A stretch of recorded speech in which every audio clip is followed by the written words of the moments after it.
할렐루야. 하나님의 은혜와 평강이 저와 여러분 가운데 함께하게 되기를 주의 이름으로 축복합니다. 사람들의 그 생각을 지배하는 것을 흔히 가치관 또 혹은 세계관 이렇게 표현합니다. 우리가 살아가는 삶의 자리에 커다란 역사의 관점, 세계관, 관점이 있다고 생각이 되어지는데, 하나는 이 세상을 전쟁터라고 생각하는 관점이죠.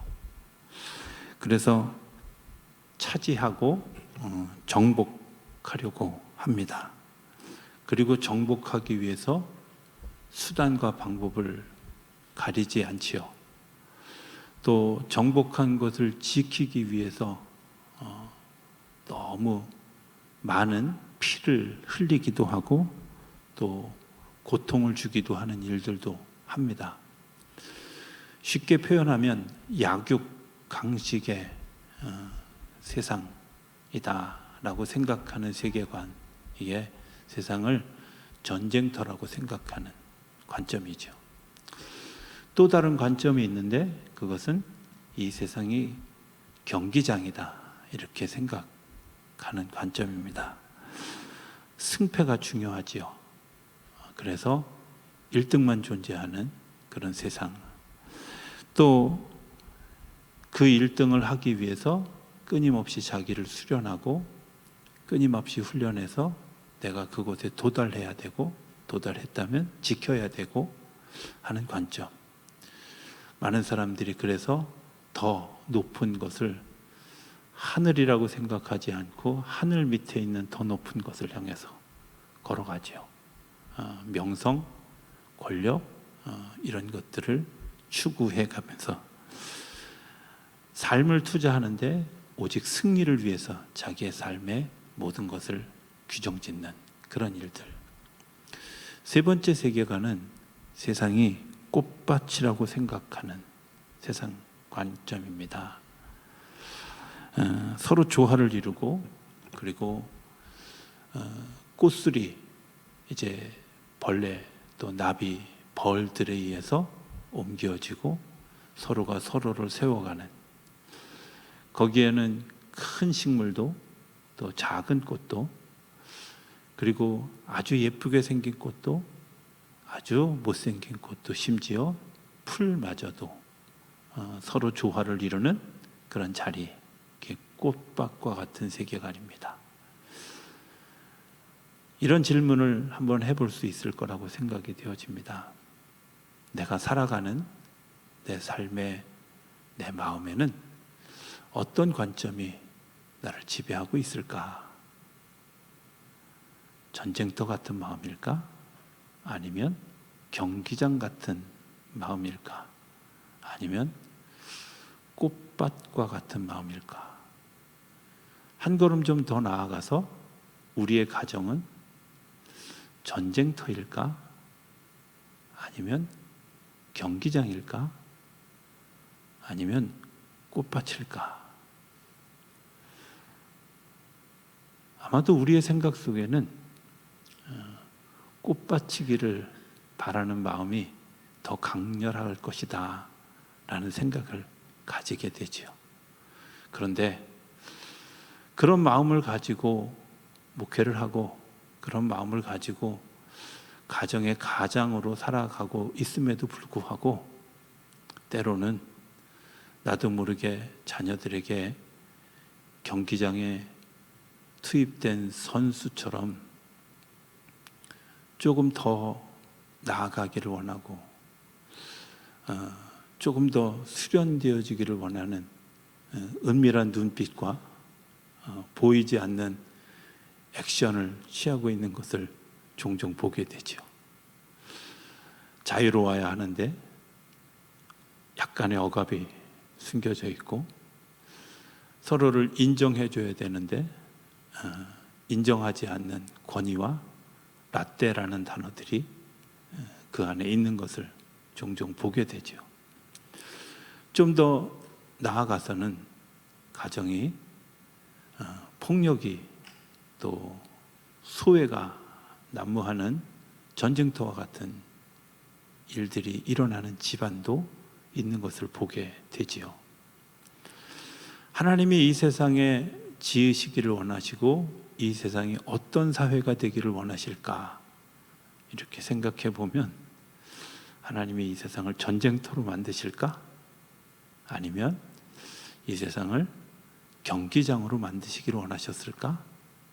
아니면 이 세상이 꽃밭이 되기를 원하셨을까? 하나님의 나라는 전쟁터일까? 경기장일까? 아니면 꽃밭일까? 나는 무엇을 향해서 지향해 가야 할 것인가? 오늘 본문에 나오는 예수님의 세 가지 사역이 있습니다. 이 세 가지 사역은 예수님이 이 땅에서 행하셨던 일들을 이야기하고 있는 거죠.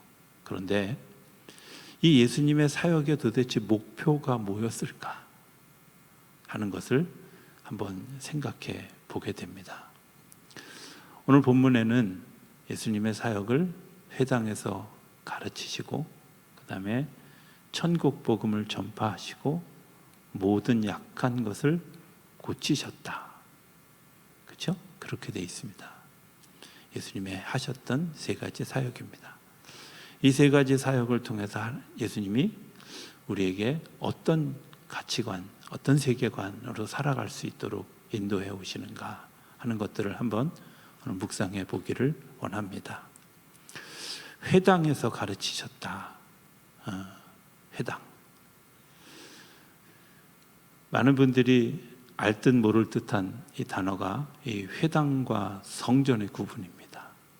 왜냐하면 지금은 회당과 성전을 다 포함한 그 공동체가 교회 공동체이다 보니까 회당의 기능과 성전의 기능이 나누어져 있는 것을 잘 모르는 분들이 의외로 많이 있어요. 성전은 제사를 드리던 곳입니다.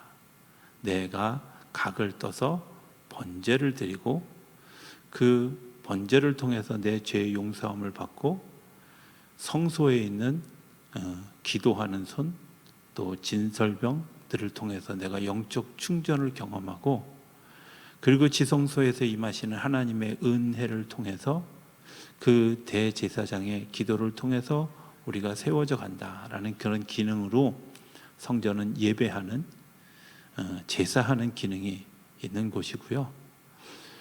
회당은 기도하고 말씀을 공부하는 곳입니다. 회당이 더 많았을까요? 회당이 더 많았을까요? 여러분들이 혹시 성전이 더 많았을 거라고 생각하는 분들이 있을까 봐 제가 정답을 가르쳐 드린 거예요. 성전은 대표적인 성전이 예루살렘 성전이에요. 그렇죠? 성전은 하나 혹은 여로보암, 르호보암 시대에 또 다른 성전 하나, 가짜 성전 하나 이래서 두 개밖에 없었어요. 이스라엘 백성들이 신앙 공동체를 유지해갔던 가장 중요한 도구는 시나고게라고 생각하는 이 회당이었거든요. 이 회당에서는 이런 일들이 일어납니다. 제일 먼저 그곳에 가면 제일 먼저 하는 고백이 있습니다. 그게 토라에 나오는 쉐마라는 고백입니다. 들으라 이스라엘아, 너는 마음을 다하고 성품을 다하고 내 힘을 다하여 내 하나님 여호와를 사랑하라.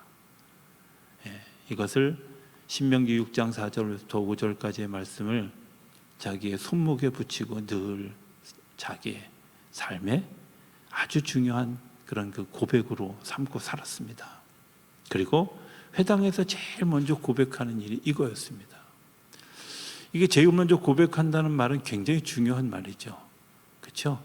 내가 하나님의 사랑을 받았기 때문에 내가 그 하나님께 사랑하는 마음을 드리는 것, 그것이 내가 이 세상을 살아가는 굉장히 중요한 첫 걸음이라는 겁니다. 여기서부터 시작해야 된다는 거죠. 하나님을 사랑하십니까? 아멘 되어질 수 있게 되길 바랍니다. 왜냐하면 그 하나님이 나를 사랑하셨기 때문입니다. 그 하나님이 나를 사랑하시기 때문입니다.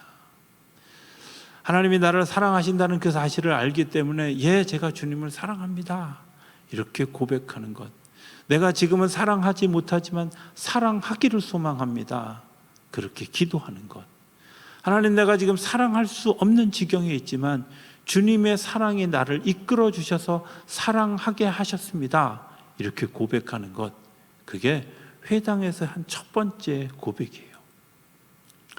그 고백이 이루어지고 난 두 번째 단계에는 예언서를 회당장이 읽고 그 예언서에 대해서 설명해 주는, 지금식으로 얘기하면 이렇게 설교하는 그런 시간들이 있습니다.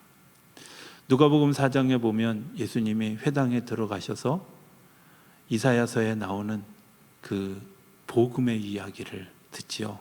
가난한 자에게 복음이 선포되어지는 일, 또 눌린 자에게, 억눌린 자에게, 그리고 포로된 자에게 자유함을 주시는 그 하나님의 말씀을 선포했던 것을 보게 되죠. 그 선포가 이루어지고 난 다음에 예수님이 그들에게 설명합니다. 그런데 그 말씀을 들은 사람들이 말씀에 권위가 있다고, 서기관과 다르다고, 그 말씀을 통해서 성령의 감동을 경험하는 일들이 일어나게 되죠. 회당은 그런 장소였습니다. 성령께서 인도하시는 말씀을 회당장이 읽고 그 말씀이 들려질 때 그 속에서 성령의 감동이 회중 가운데서 일어나는 역사가 일어나고, 그것 때문에 그것이 기도로 바뀌어지는 장소, 그게 회당입니다. 그러니까 예수님이 회당에서 가르치셨다는 말은 뭘까요? 그들에게 말씀해 주셨고 기도하게 하셨고 기도에 대해서 응답할 믿음을 가지게 했다는 겁니다. 무엇 때문에? 전쟁터가 되기 위해서? 내가 경기장에 서기 위해서? 그게 아니라 하나님의 나라인 꽃밭처럼 살아갈 수 있도록 우리의 삶을 인도하시는 그 인도하심이 그곳에 있었다는 거죠.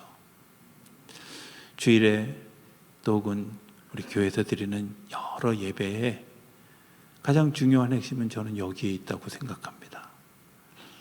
하나님의 말씀이 들려지고 그 말씀에 대해서 내가 아멘으로 응답하고 그것이 기도로 바뀌어져 내 삶의 근육이 되어지는 그런 일들, 그런 일들이 우리 안에 일어날 때 어려움들을 이겨가는 것뿐만 아니라 사단의 역사들을 괴멸시키는 그런 놀라운 역사가 우리들을 통해 일어나게 되는 줄로 믿습니다. 세 번째 중요한 의식이 또 하나 있어요.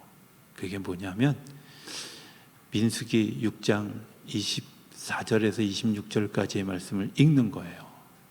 축복의 말씀이에요. 우리 한번 찾아볼까요? 너무 중요한 말씀이어서 좀 찾아보면 좋겠습니다.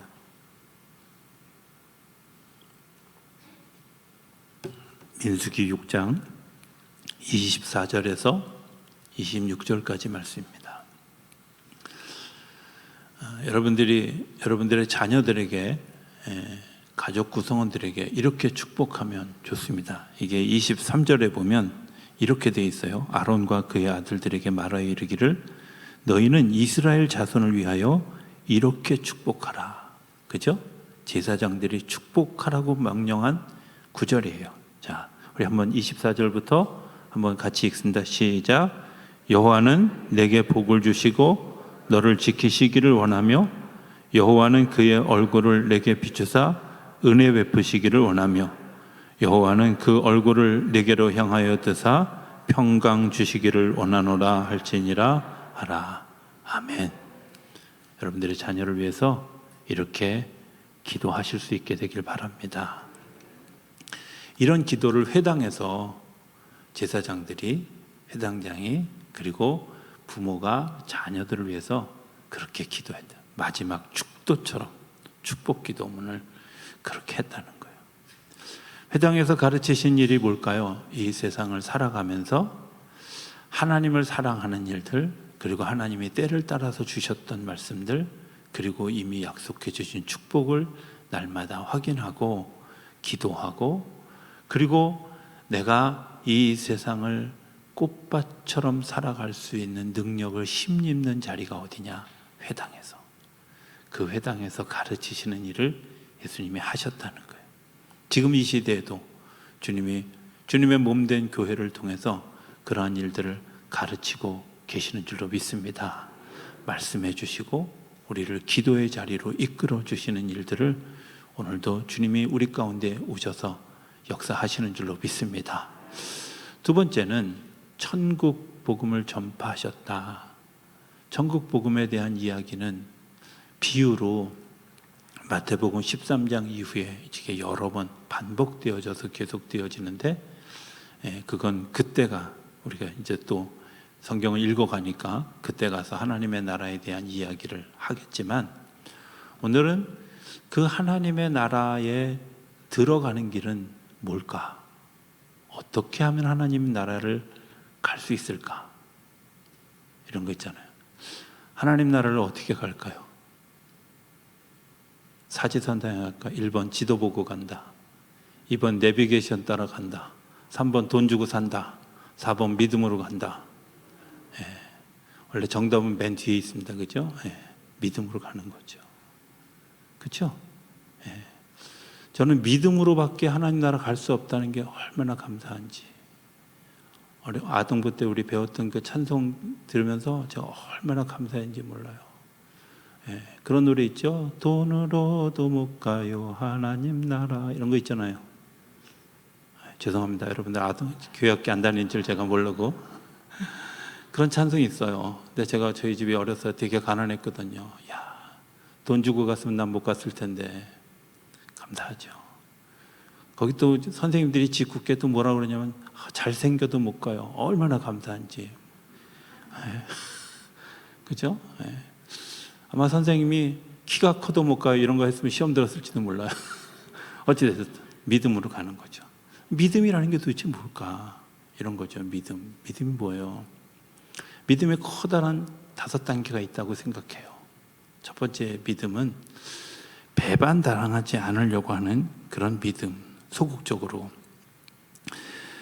사람이 나를 뒤에서 음해하지 않기 위해서 나 너 믿어, 뭐 이런 정도의 마음을 가지는 것. 그렇잖아요. 사람들이 굉장히 상처받는 것 중에 하나가 뒤에서 욕하고 그리고 배신하고 이러는 것들이잖아요. 저는 우리 아들한테 배신당했어요. 위로 둘을 딸을 낳다 보니까 애들이 다 엄마 편인 것 같더라고. 그래서 아들을 낳았을 땐 이놈이라도 내 편을 좀 들어라. 그리고 제가 세상에 태어나서 첫 번 단어를 엄마 보통 그러잖아요. 그래서 얘는 아빠부터 부르게 하려고 세뇌 교육을 시켰어요. 성공했어요. 아빠 이렇게 하더라고요. 제가 늘 가르쳤던 주문이 있어요. 너 되게 잘생겼다. 누구 닮아서 그렇게 잘생겼냐? 그럼 아빠 닮아서. 이게 중학교 1학년 때까지는 하더니 그 다음부터 안 하더라고. 얼마나 배신감을 느끼는지 제가. 믿음이라는 거 이런 거 있잖아요. 다른 사람이 나를 음해하지 않도록 하기 위해서, 다른 사람이 나를 뒤에서 흉보지 않도록, 배신하지 않도록 하는 소극적인 안전장치를 믿음이라고 생각하죠.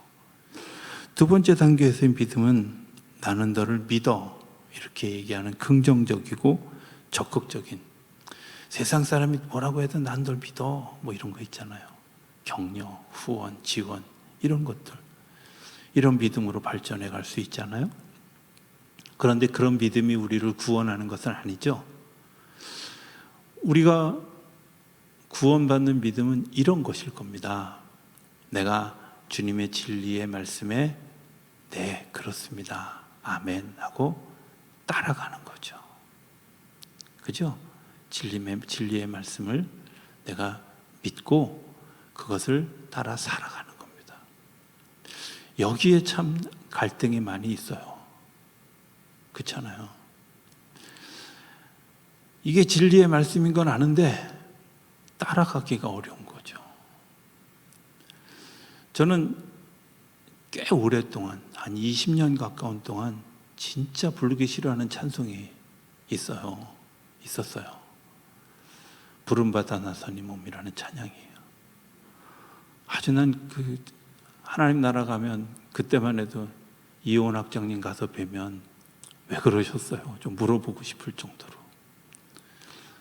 특히 뭐 2절은 아주 부르기 참 어려워요. 소돔 같은 거리에도 사랑 안고 찾아가서 아주 식구같이 아름다운데 실제로 들여다보면 이런 겁니다. 소돔이라는 동네가 어떤 동네였어요? 천사들이 그곳을 방문했는데 그들을 겁탈하려고 하고 폭행하려고 하고 그들을 해하려고 했던 사람들이 무리를 지어서 롯의 집을 공격할 만큼 아주 악독하고 포악한 동네였잖아. 근데 거기 가서 사랑 안고 찾아가서 가서 때리면 맞고 욕하면 욕 먹고 침 뱉으면 침 뱉음을 당하고 뭐 이런 얘기잖아요. 아유, 저는 못해요. 부름받아 나서님은 1절은 간신히 부르다가 또 왜 80년대 90년대에는 교회마다 마지막 찬송을 왜 그 찬송을 그렇게 불렀는지 몰라. 우리 교회는 안 불렀어요? 내가 볼 때 김희중 목사님도 마지막 찬송 어지간히 부르셨을 것 같아. 근데요, 1절은 조그맣게 부르다가 2절 가서는 그 소돔 같은 거리에도 나올 때는 입 다물고 있다가 3절까지는 아예 안 불렀어요. 3절은 제가 더 막 마음에 와 불편한 거예요. 왜냐하면 3절 가사 이런 거잖아요. 뭐죠? 존귀 영광 모든 권세 주님 홀로 받으시고 멸시천 대 십자가는 제가 지고 가오리다. 이런 거잖아요. 이 가사 바꿔야 맞는 거 아니에요? 우리의 진짜 마음은 멸시천 대 십자가는 주님 대신 받으시고 존귀 영광 모든 권세는 내가 받는 게 맞다. 이게 내 생각이잖아. 근데 있잖아, 이게 도대체 이걸 거꾸로 부르려니까 너무 힘든 거죠. 이 진리와 내 사이의 이 갈등을 계속해서 해결해 가는 일들, 이게 믿음의 싸움이에요. 그렇죠? 오늘도 믿음의 싸움을 살아가는 여러분들에게 하나님이 격려하시는 줄로 믿습니다. 내가 그것 가지고 씨름할 때 하나님이 우리의 길을 생명길로 인도하시는 줄로 믿습니다. 그런데 거기서 끝나는 게 아니라 믿음이 한 걸음 더 가요. 영어의 believe라고 하는 말은 사랑을 실천한다, 사랑을 이룬다, 이런 의미가 포함되어 있어요. 바꿔 얘기하면 하나님을 사랑하는 거예요. 하나님이 사랑하는 사람을 사랑하는 거예요. 율법보다 더 강한 힘이 있는데 그게 뭐냐면 그분이 나를 믿어주셨기 때문에, 그분을 내가 사랑하기 때문에 내가 함부로 할 수 없는 거예요. 사랑하는 사람 앞에서 경외감을 가지고 두려워하는 것, 그리고 그 사랑하는 대상에게 무엇인가 다 주고 싶은 마음, 그 사랑하는 사람의 모든 모습을 따라하고 싶은 마음, 그리고 그 사랑에 연합하고자 하는 마음, 이런 마음들이 이어지는 것, 이게 빌리브예요. 그런 갈등 거기서 끝나는 게 아니라 내가 그래서 제가 주님의 진리의 말씀을 따릅니다, 이 정도가 아니라 주님이 나를 사랑하신 그 사랑하심이 너무 커서 나도 주님을 사랑하는데 주님이 가신 길을 내가 같이 걷겠습니다. 마치 엘리사가 엘리야를 따라갈 때 그게 죽는 길인 줄 알면서도, 죽음으로 가는 길인 줄 알면서도 제가 스승님을 따라가겠습니다, 이런 것처럼 사랑하는 마음으로 연합되어져 있는 것, 이게 믿음이에요. 하나 더 나가면 라틴어로 이 믿음을 크레도라고 얘기하는데요, 이 크레도라는 말의 또 다른 의미는 심장, 이런 말이 있어요. 심장을 도려내어 내어놓는 것, 이게 믿음이래요. 내가 그 진리 때문에 내 목숨까지도, 내 심장까지도 떼어내서 내려놓는 것, 이게 믿음.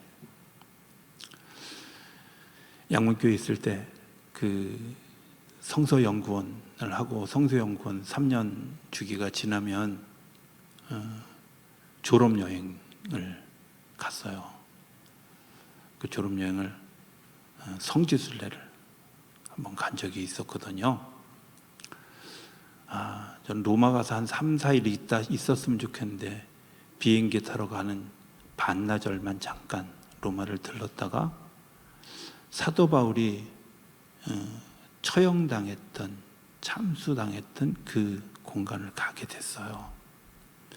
보통의 여행 코스엔 잘 가지도 않는 곳인데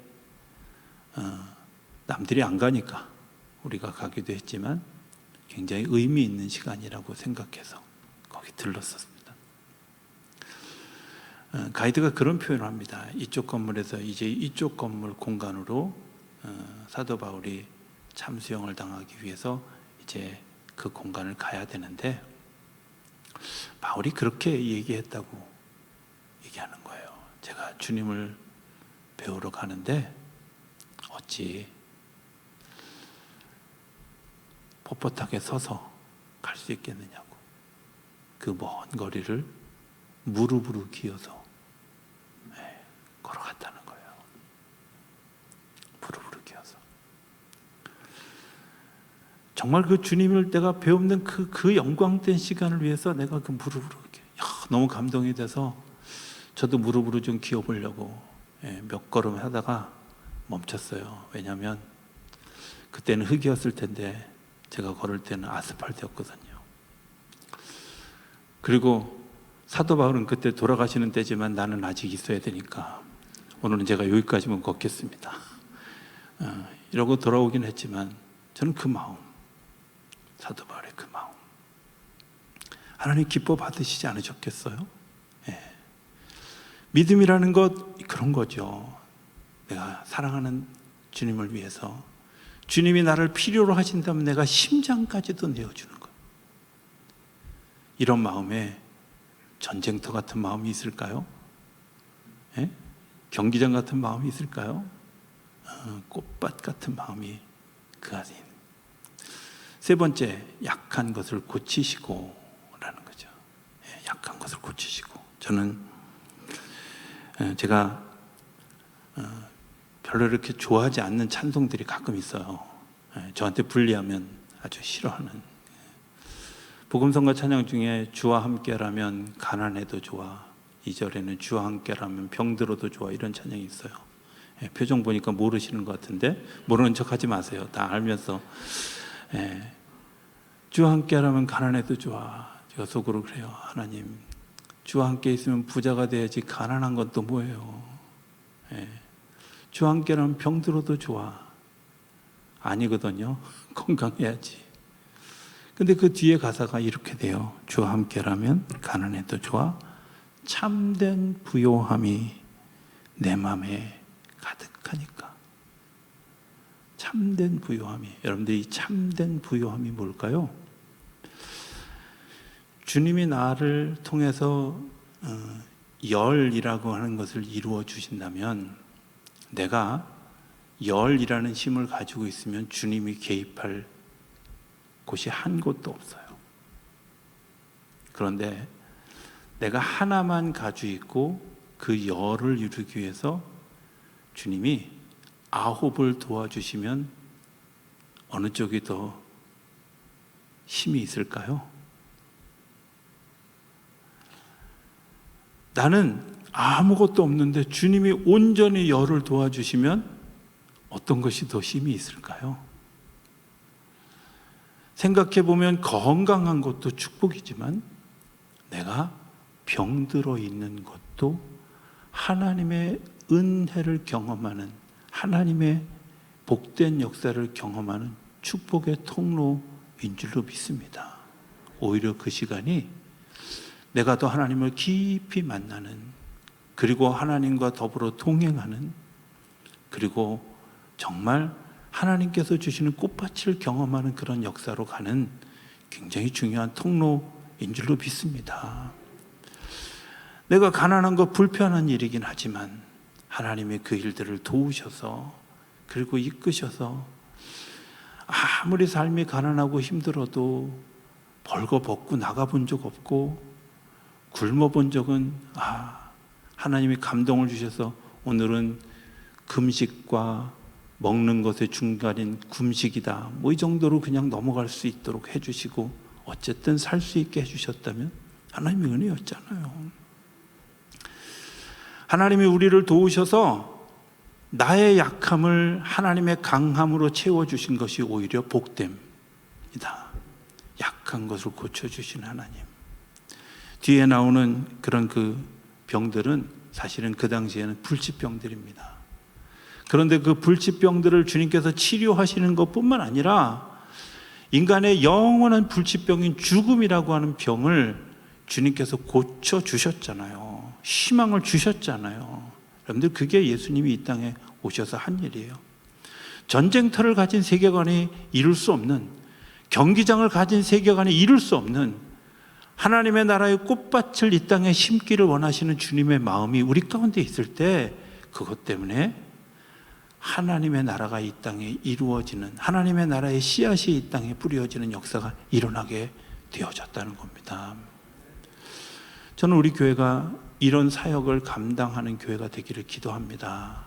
회당에서 가르치고요, 믿음으로 세워져 가고 약한 것을 고치는, 다른 교회와 경쟁하는 교회가 아니라, 때로는 뭐 우리 교회가 부흥하기 위해서 남의 교인 빼앗는 그런 교회, 전쟁터 같은 그런 교회가 아니라 정말 꽃밭과 같은 하나님의 나라의 그런 믿음이 풍성한, 사랑이 풍성한 그런 꽃밭과 같은 그런, 저는 우리 성도님들의 가정이 막 그 전쟁터 같은 그런 가정이 아니라, 경기장 같은 그런 가정이 아니라 꽃밭과 같은, 그 속에 들어와 있으면 누구도 자유로울 수 있고 누구도 평화로울 수 있는 그런 일들이 일어나게 되기를 기대합니다. 그 일들이 성령님에 의해 우리에게 끊임없이 말씀해 주시고 기도하게 하는 것을 통해서 이루어가게 하실 줄로 믿습니다. 우리 성도님들의 가정이 그런 꽃밭이 되기를 기대합니다. 그리고 우리 교회가 그런 꽃밭이 되어지고 이 사회를 꽃밭으로 만드는 일에 통로가 되어지는 귀한 역사가 일어나게 되기를 주의 이름으로 축복합니다. 기도하겠습니다. 저희들을 사랑하시는 아버지 하나님, 우리가 하나님의 나라의 가치관을 바라보고 회당에서 가르치시며 천국 복음을 전파하시고 약한 것을 고치셨던 그 예수님의 길을 같이 걸어가는, 뒤따라 걸어가는 우리 모두가 되게 하여 주시옵소서. 그래서 이 땅에 하나님의 나라와 같은 꽃밭을 세워가는 우리 모두가 되게 하여 주시옵소서. 예수님의 이름으로 기도드립니다. 아멘.